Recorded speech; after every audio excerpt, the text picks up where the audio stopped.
was being made as a film in 2008, like many of the documentaries that are going to really uncover horrible, cruel issues around wildlife and going to upset governments. It's not easy to get money. It's not easy to get support. The people who made that film, Rico Barry and others, really put everything on the line. Financially, they put up with threats and intimidation by the Japanese government and fishermen to make what was a very, very powerful film about the horrible slaughter of dolphins in Japan and their exploitation by the marine park business. Now, when they wanted to finish that film, and we've all seen it, many of us here, where Rico Barry comes into that room with government officials from Japan who say that this is a humane practice that should be able to continue for cultural reasons. And he comes in with the film that they took, despite all that provocation, all those threats and intimidation from the Japanese government. He came in with a film that showed the blood of the ocean, that showed the cruel, horrible slaughter of those dolphins. And he needed a song. The producers of the film needed a song that would tell the story of all those involved in the making of that film. And they were heroes, real heroes. So they went to David Bowie and they asked him, could we use your song from 1979? We think it fits the bill more than anything. Now remember two things about David Bowie. He went bankrupt in the 1980s because, like many artists in his day, he was screwed by his management for money that he should have got, he didn't get. But then he went through a transition. He realised that his back catalogue of music was worth an awful lot of money. And he became a very shrewd businessman. And he generated tens of millions of dollars out of his music that many other performing artists followed. So he didn't give his music away cheaply. He didn't allow advertisers and filmmakers to use it without paying a significant amount of money. So when they approached him about this film, you would think that he would have said, well, I will give it to you maybe, but it's going to cost you maybe tens of thousands of dollars.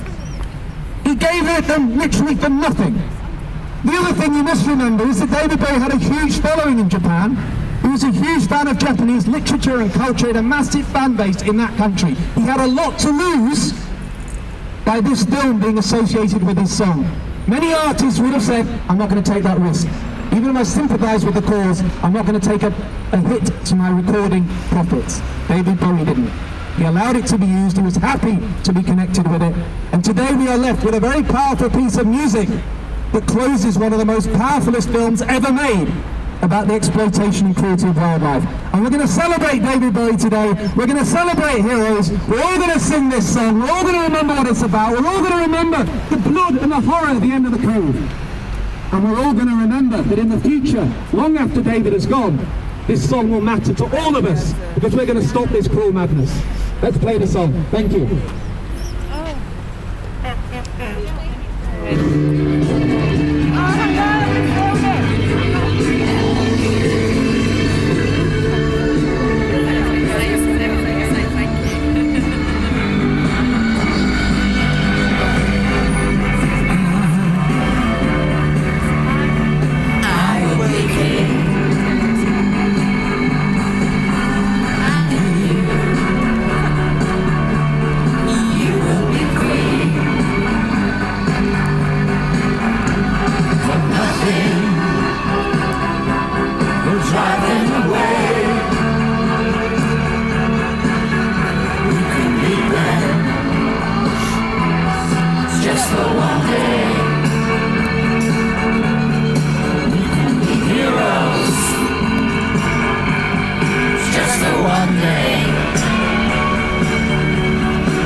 heroes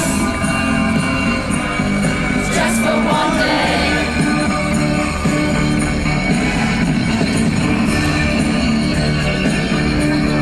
We can be heroes.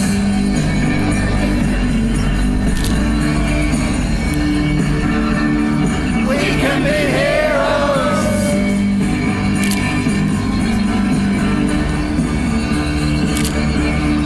We can be heroes just for one day. We can be heroes.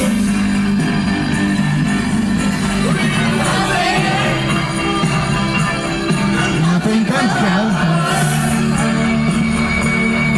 Maybe we're hiding. Maybe begging to stay. When we could be safer. It's just for one day.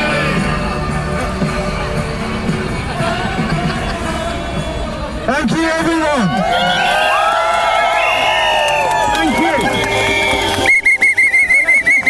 Stay.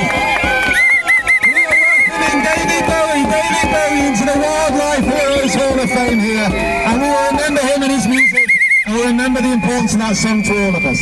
So thank you.